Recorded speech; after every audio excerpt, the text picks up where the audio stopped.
Sr. Presidente Distrital do PSD de Castelo Branco, Srs. Deputados à Assembleia da República, Srs. Presidentes de Câmara, Excelentíssimo Reitor, responsáveis da saúde, minhas senhoras, meus senhores. Nesta apresentação, o que nos traz aqui é falarmos sobre, como sabemos, da parte da estratégia de reforma de médio prazo, ou seja, da consolidação, do crescimento e do emprego. Obviamente, portanto, vou falar do tema, mas farei uma ponte para a área da saúde. E, portanto, a minha intervenção será sobre o tema desta conferência, que é um tema global, e, portanto, depois ilustrando com os casos da saúde.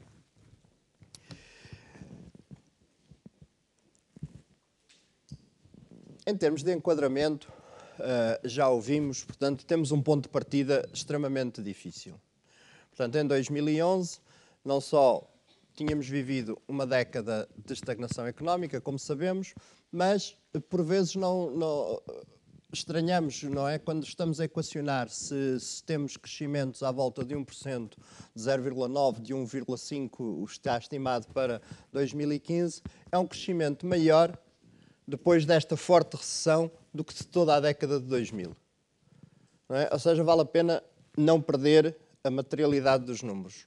Portanto, é um crescimento que claramente é baixo, não é um crescimento suficiente, é maior que toda a última década, certo? E, portanto, ter sempre uma visão dos dois pontos. E eu vou tentar também fazer isso na saúde. Portanto, não está tudo bem, mas também ver o que está bem. E, portanto, quando estamos a falar de crescer 1% ou 1,5%, é muito mais do que foi conseguido durante toda a década, em média, na parte de 2000.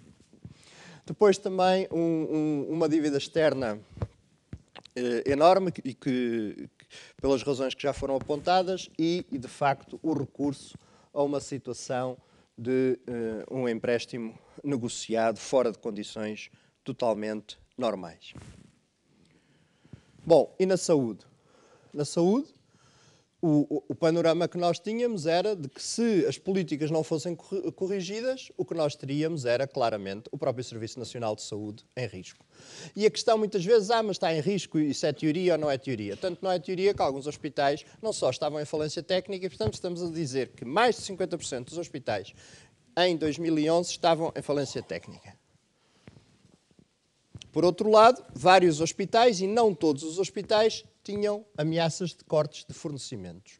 E reparem que não é cortar os fornecimentos ao Serviço Nacional de Saúde, é cortar aos hospitais que, pura e simplesmente, em termos históricos, tinham acumulado situações de prejuízo e de desequilíbrio. E, portanto, ou há uma alteração clara em termos globais, e, portanto, o orçamento da saúde depende da situação do país. Por isso é que, quer dizer, nós precisamos na saúde, para ter sustentabilidade, de vários aspectos, de várias condições. Precisamos que as unidades sejam sustentáveis, como qualquer empresa, como qualquer organização, não é? Precisam de ter as suas contas equilibradas. Precisamos da sustentabilidade do país, porque o dinheiro que vai para os hospitais, que vai para os centros de saúde, é dos nossos impostos. Não vem de mais nenhum lado. As taxas moderadoras, como, por exemplo, vem na execução orçamental hoje, representam ali à volta de 1% do total da despesa. Portanto, menos ainda que os 2% que nós falávamos. E, portanto, claramente as taxas moderadoras, como sempre dissemos, não são um financiador da saúde. Portanto, são os nossos impostos que são um financiador da saúde. E, portanto, por outro lado, enquanto sociedade, nós entendemos que deve ser assim. Porquê? Porque é uma forma solidária de o fazer, é uma forma redistributiva, não é? Ou seja, é pagar de acordo com as nossas possibilidades e não pagar no momento quando utilizamos. Foi essa a nossa escolha, e podíamos ter alterado este paradigma. Não o quisemos alterar, quisemos-o manter, não é? Porque acreditamos que faz claramente parte do Estado Social. E, de facto, se não tivéssemos feito um conjunto de medidas em termos nacionais e nas unidades de saúde, teríamos, possivelmente, o fim do caráter universal e geral do Serviço Nacional de Saúde. Ou seja, se nós não tivéssemos equilibrado as contas dos hospitais, equilibrado os financiamentos, obviamente o que se questionaria era se o recurso a outras fontes de financiamento. E outras fontes de financiamento seriam ou copagamentos ou taxas moderadoras ainda mais elevadas e, portanto, essa seria a consequência, não se foi por aí. Bom, mas se este é o ponto de partida, temos que ver também se, em termos nacionais, de facto, temos vindo a convergir ou a divergir. E depois, no fim, de ver o que é que estamos a fazer em termos de reformas, porque não nos interessa só a trajetória, também nos interessa saber o que é que de facto estamos a alterar em termos estruturais. E, portanto, na minha apresentação, iria incidir sobre estes aspectos. Em termos de reformas, o que é que nós vemos? Vemos que mais algum crescimento, e o crescimento é baixo, portanto não vale a pena, mas estamos a falar de crescimento. E vemos um fator interessante, que é mais confiança. E aqui nós às vezes dizemos, mas há mais confiança, mas como é que isso se traduz na vida das pessoas? Traduz-se muito claramente, não é? Traduz-se quando a Caixa Geral de Depósitos vai pedir dinheiro emprestado e pede dinheiro emprestado a 1% ao ano. Traduz-se claramente quando o país consegue propor ao FMI repagar-lhe o seu empréstimo, porque quem lhe empreste mais barato que 3, tal por cento, que é o montante dos juros ao FMI. Portanto, isto repercute-se muito claramente na vida das pessoas. E reparemos que só mesmo por uma questão, e portanto não vale a pena achar que está tudo bem, só mesmo por uma questão de confiança e de credibilidade e também de política externa, designadamente em termos monetários, é que podemos ter este tipo de taxas de juros. Porque a nossa economia não está fortalecida o suficiente para poder ter, em situações normais, este tipo de taxas de juros. Certo? E, portanto, sabermos a cada momento porque é que beneficiamos. Agora, claramente, podíamos ter uma conjuntura internacional totalmente favorável se não houvesse esta componente da credibilidade, portanto, não estaríamos a beneficiar destas taxas de juros. Mas estas taxas de juros, para que é que interessam? Interessam porque vão lá para os nossos impostos. Não, interessam também nas nossas prestações de casa. Nós estamos, e portanto, muitos de vós terão empréstimos à habitação. Nós temos as prestações de casa mais baratas dos últimos anos, de certeza. Portanto, quem tem taxas variáveis, não é? Que é a maior parte da população portuguesa, tem as taxas. Aliás, faço um exercício interessante. Eu tenho um empréstimo à habitação, faz parte da minha declaração de rendimentos, que todo o país conhece, e recebi, portanto, quem tem um empréstimo à habitação recebe qual é o montante dos juros que pagou para eventual dedução no IRS, certo? Eu tive o valor de juros mais baixo de sempre, com uma ligeira queda, com uma queda na prestação. O que é que isto quer dizer? Que não só estamos a pagar menos juros face aos mesmos empréstimos, como estamos no montante da prestação. A maior parte é amortização de capital, ou seja, estamos a diminuir a dívida. E, portanto, convido-vos a ver todos, porque cada um pode ver isto em termos concretos no seu caso e tirar as ilações. E, portanto, a questão da confiança é tudo menos uma questão de banalidade, não é? Reflete-se nas nossas vidas. Reflete-se diretamente, através dos empréstimos para as empresas, através dos nossos empréstimos que já estão, inclusive, contraídos, e através dos nossos impostos. Não é? Porque, de facto, nós hoje temos um peso totalmente excessivo, e aqui há um acordo nacional. Temos um peso totalmente excessivo sobre aquilo que é o valor de juros na nossa despesa pública. Portanto, não há, aí penso que há unanimidade. A questão depois é como tratar e como diminuí-la. Aí é que há soluções diferentes e soluções, de facto, responsáveis ou não responsáveis. Por outro lado, temos aqui, durante este período, uma alteração em termos de exportações. Portanto, o nosso país exporta mais. Exporta mais e, por vezes, nós não sabemos, exporta mais, por exemplo, na saúde. Nós na saúde exportamos mais, em termos de volume, em termos de valor, do que, como eu aliás já referi numa sessão, do que, por exemplo, em montante relativo à cortiça ou em montante relativo a vinhos. E, portanto, o setor da saúde é um setor fundamental nas nossas vidas de cada um, não é? Das nossas populações, dos nossos concidadãos, mas, em termos de atividade económica, em termos de atividade exportadora, é um setor não de oportunidade, mas que está a ser uma realidade.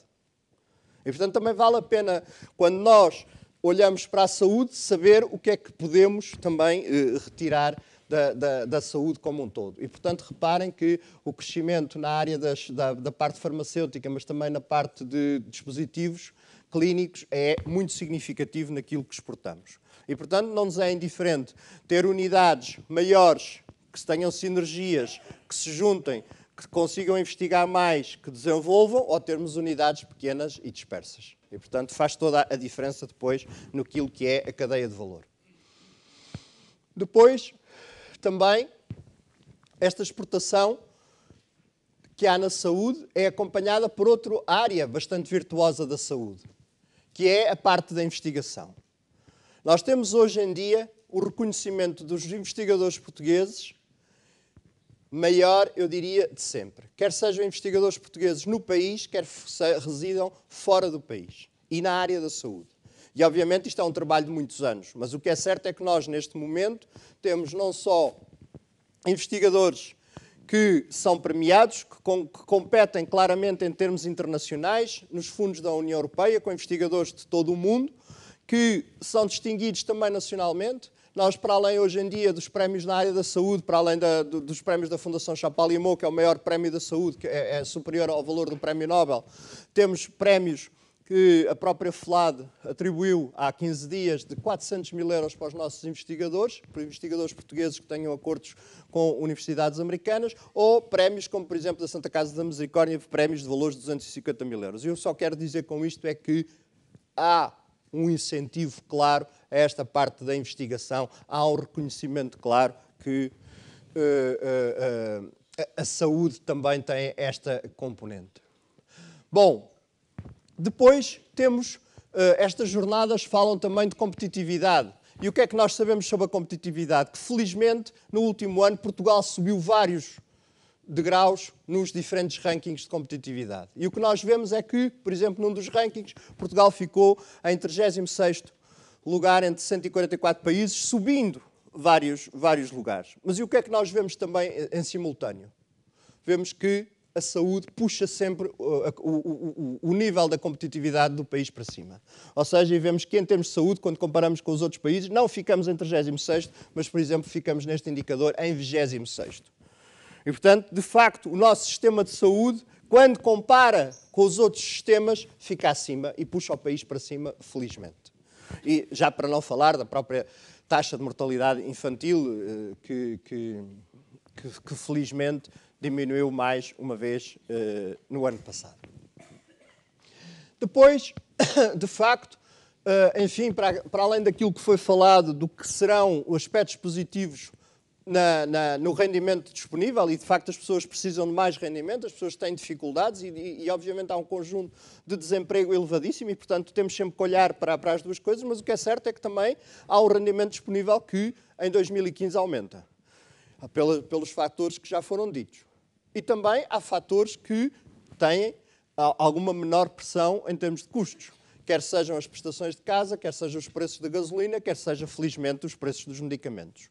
E penso que, hoje em dia, na sociedade portuguesa, as pessoas, designadamente as pessoas com doenças crónicas, sentem claramente que os medicamentos baixaram nestes anos. E, inclusive, vejam o que é que aconteceria se, nestes anos de maior dificuldade, se mantivesse a trajetória dos anos anteriores. E a trajetória até 2010 foi o quê? Todos os anos o preço dos medicamentos aumentava. Isto é uma coisa que os portugueses, quer dizer, não há uma questão de discutir.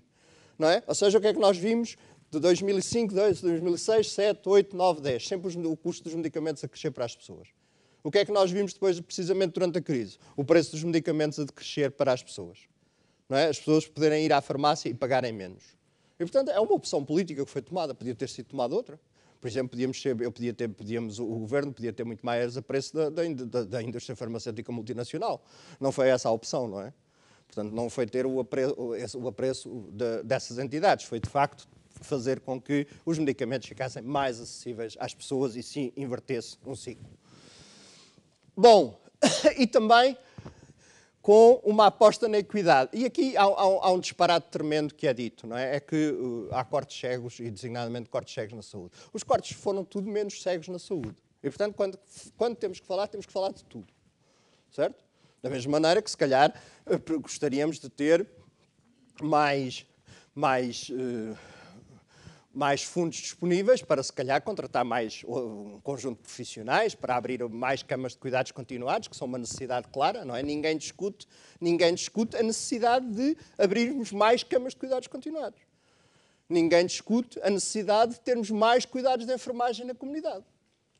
E, portanto, não é dizer que tivemos dinheiro para tudo. É dizer é que soubemos claramente onde é que aplicar e aquilo que cortar. Por outro lado, de facto, portanto, aqui uma diferenciação em termos dos cortes. E aqui achamos que na saúde houve, como nas outras áreas, uma tentativa de maior equidade. Uma tentativa de maior equidade, como eu disse, na diminuição de margens excessivas, por exemplo, na área da indústria farmacêutica, um melhor acesso aos medicamentos e, reparem, um melhor acesso aos mais vulneráveis. E isto não é conversa, porque qual é que foi a política na área da saúde? Foi aumentar as isenções das taxas moderadoras para os rendimentos mais baixos, portanto temos mais 1 milhão de isentos, e transversalmente baixar o preço dos medicamentos. Certo? E, portanto, quer dizer, não há dúvida que para as pessoas mais vulneráveis, portanto, o que é que têm? Beneficiaram do menor preço dos medicamentos que todos têm, mas, por outro lado, passou a haver mais 1 milhão de isentos. O que já não aconteceu, por exemplo, também, dizendo tudo, com o aumento das taxas moderadoras, que como já disse, não chega a 2% da despesa de saúde, que outras pessoas tiveram que suportar para, enfim, também numa perspectiva de maior solidariedade. E, portanto, claramente houve aqui uma deliberada política de equidade. E, por outro lado, também maior equidade no combate à fraude. Portanto, quando nós combatemos a fraude, obviamente estamos a ter um sistema mais equitativo. E, portanto, penso que ninguém tem dúvidas do combate que se tem feito e que continua, não é? Ou seja, porque os sistemas, felizmente, estão montados, cada vez os hospitais têm mais os seus gabinetes de auditoria interna, cada vez nós nunca demos tanta informação. Nunca houve tanta informação sobre saúde como há hoje. E, portanto, as pessoas podem conhecer as contas, podem conhecer porque é que não são publicadas as contas, não é? Todos os hospitais, através do despacho do Ministério da Saúde, neste caso meu, são auditados através para além de terem o seu revisor oficial de contas, têm uma auditoria externa. No passado, só as ARS e os grandes hospitais, portanto, tiveram esta auditoria externa. Neste momento, todos têm uma auditoria externa. Porquê? Porque estamos a falar de dinheiros públicos. E de uma maneira muito clara, dizer aos hospitais, vocês vão ser não só fiscalizados, como sabem, pela Inspeção-Geral de Finanças, Tribunal de Contas, pelo Revisor Oficial de Contas, mas também vão ter uma auditoria externa. E, portanto, obviamente, que cada vez estamos mais a tentar, através da divulgação de informação, através destes aspectos, que haja menos oportunidades das coisas correrem bem. Depois, por outro lado, vamos ver que claramente houve uma diferenciação positiva na saúde em termos de valores orçamentais. E aqui, mais uma vez, vou-vos mostrar alguns números que eventualmente poderão ser uma surpresa. E um dos primeiros dos números é de que, para além do orçamento normal em cada ano do Ministério da Saúde, portanto, houve dotações do Orçamento de Estado que não através de transferências orçamentais, portanto, ou através de aumentos de capital ou valores de dotações adicionais para regularização de dívidas, de cerca de mais 3 mil milhões de euros. E, portanto, o que estamos a falar, para além do orçamento da saúde em cada ano, foi de mais dotações, ou de financiamento, ou de anulação de passivos, ou de entrada em dinheiro, ou de pagamentos para regularizações de dívidas passadas, de cerca de 3 mil milhões. Agora imaginem como seria bom, em vez deste valor ser uma parte significativa para pagar dívidas passadas que nos deixaram, se pudéssemos estar a investir, de facto, na parte dos cuidados continuados, na parte das enfermagens, na parte da investigação, em tudo aquilo que precisamos. Agora, a nossa opção foi clara. Foi regularizar estas dívidas, tirar os hospitais da sua falência técnica. E, portanto, quer dizer, infelizmente, quer dizer, o que é que nós podemos dizer? É que este enorme esforço financeiro por parte dos contribuintes não foi todo para a atividade como devia ser, corrente, e para novos investimentos, para novas melhorias, mas teve que ser para regularizar as dívidas. E, portanto, hoje em dia não temos... Portanto, o nosso objetivo foi, claro, foi tirar os hospitais da falência técnica. Bom, eu já acho que estou a demorar muito tempo, portanto vou aqui acelerar. Na parte da saúde, assinalamos o número de aumento de isentos de taxas moderadoras, o menor custo em medicamentos por parte para os utentes, com o aumento do consumo de embalagens, certo? Não houve menor custo porque houve menos consumo de medicamentos. Aliás, nós em certas áreas temos um consumo excessivo de medicamentos, como sabemos hoje em dia, estamos a tomar medidas relativamente aos antibióticos, estamos a analisar o que é que se passa com os antidepressivos, etc.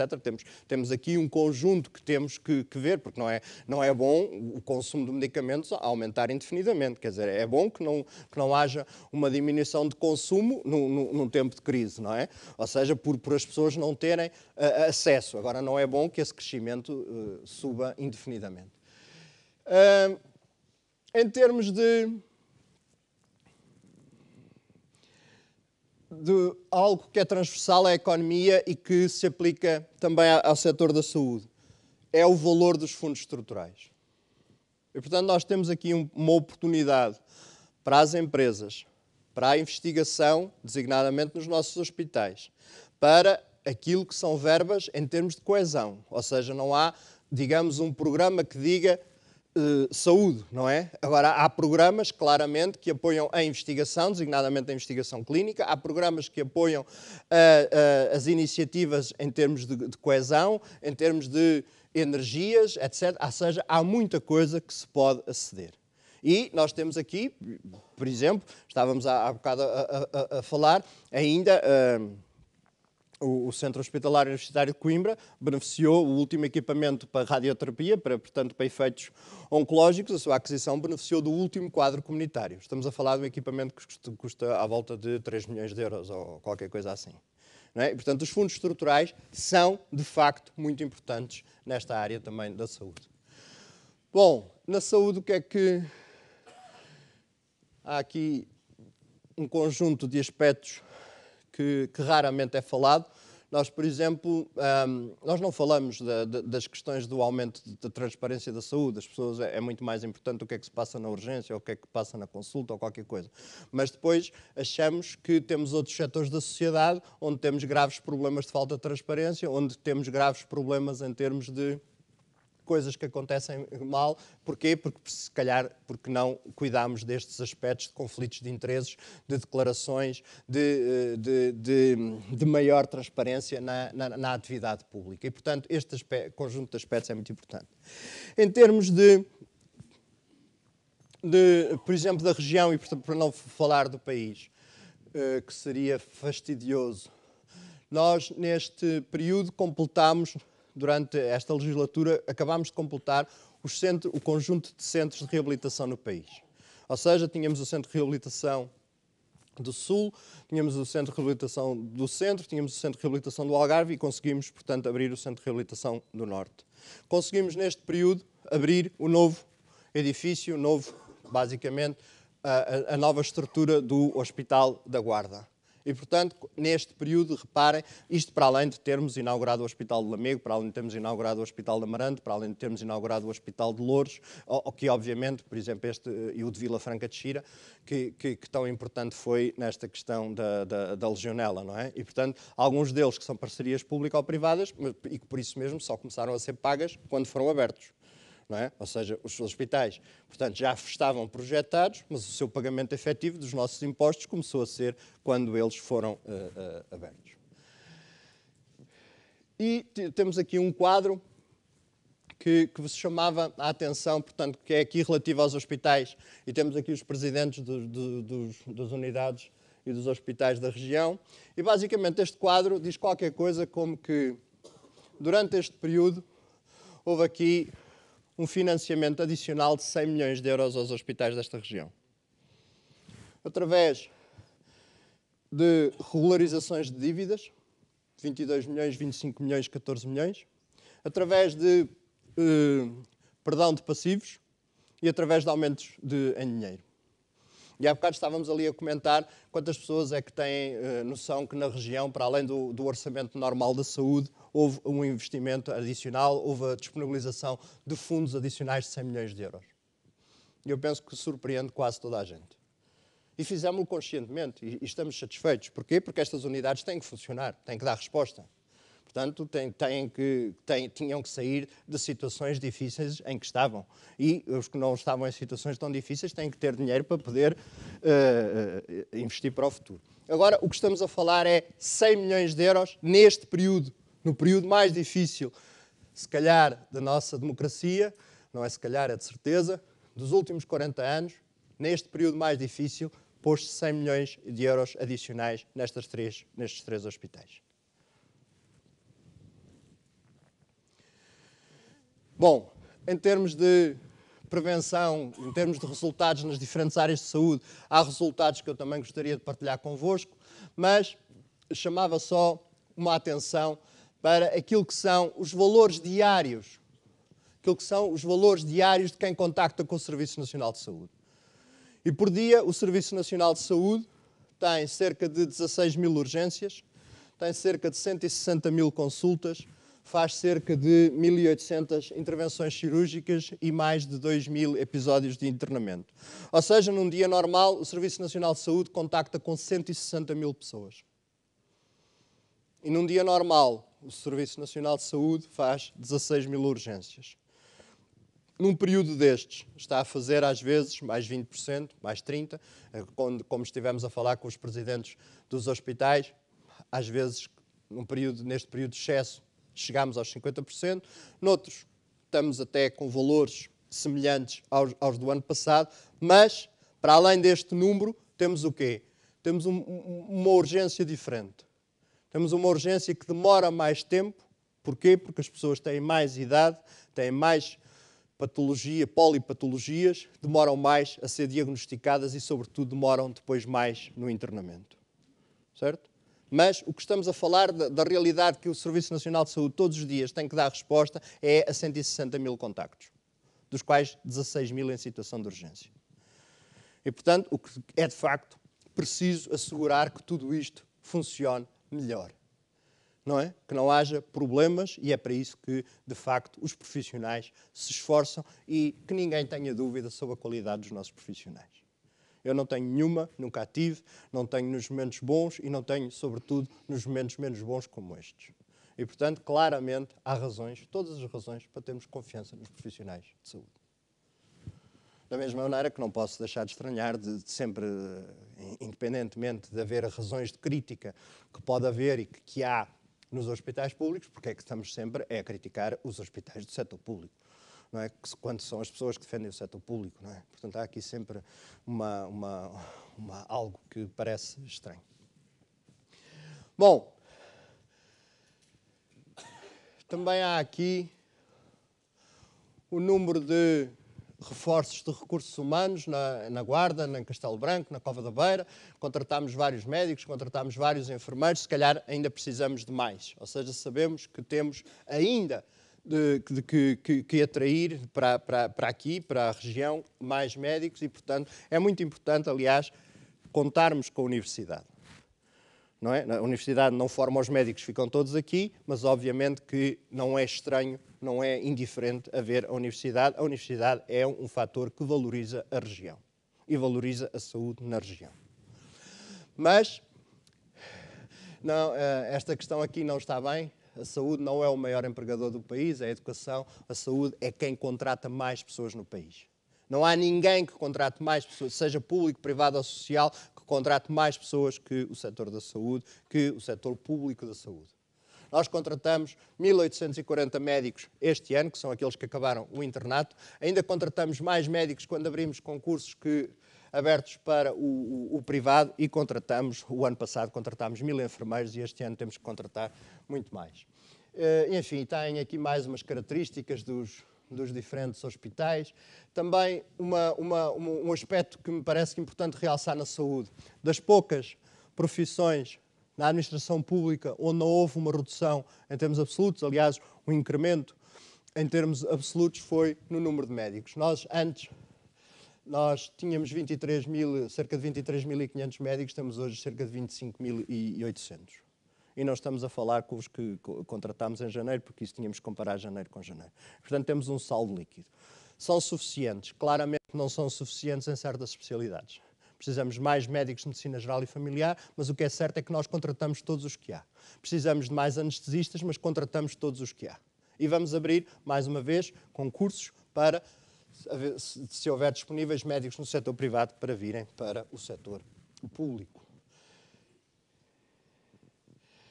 Bom, e para terminar, o que é que vos digo? Digo que, e depois podemos falar das questões concretas aqui da região, não é?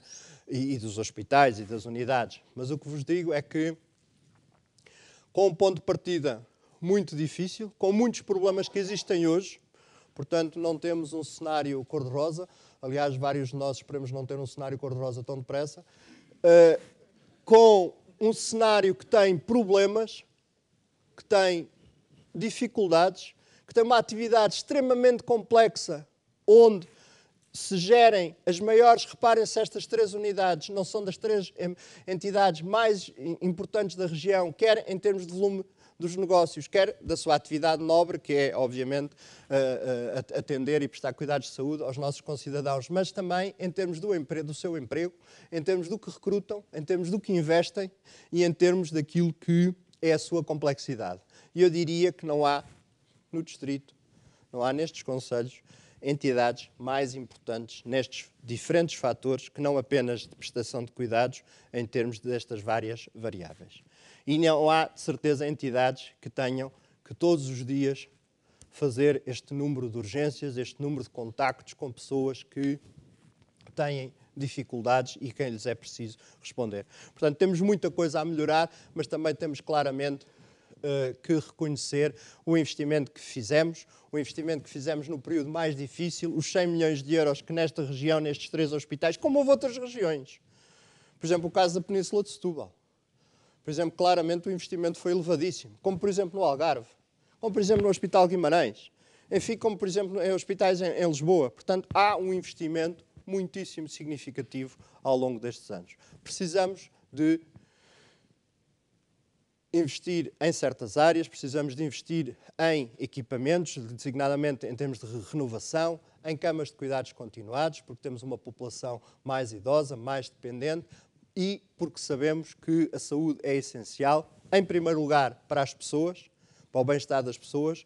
Vale a pena todos nos lembrarmos que a saúde e o emprego são a maior preocupação das pessoas, mas, em segundo lugar, também porque só com uma população saudável, só com um Serviço Nacional de Saúde sustentável, é que também podemos ter uma maior população ativa, uma população mais produtiva e uma população que participe de uma forma acrescida na economia e que, no fundo, obviamente, seja feliz, que é aquilo que nós precisamos. Muito obrigado.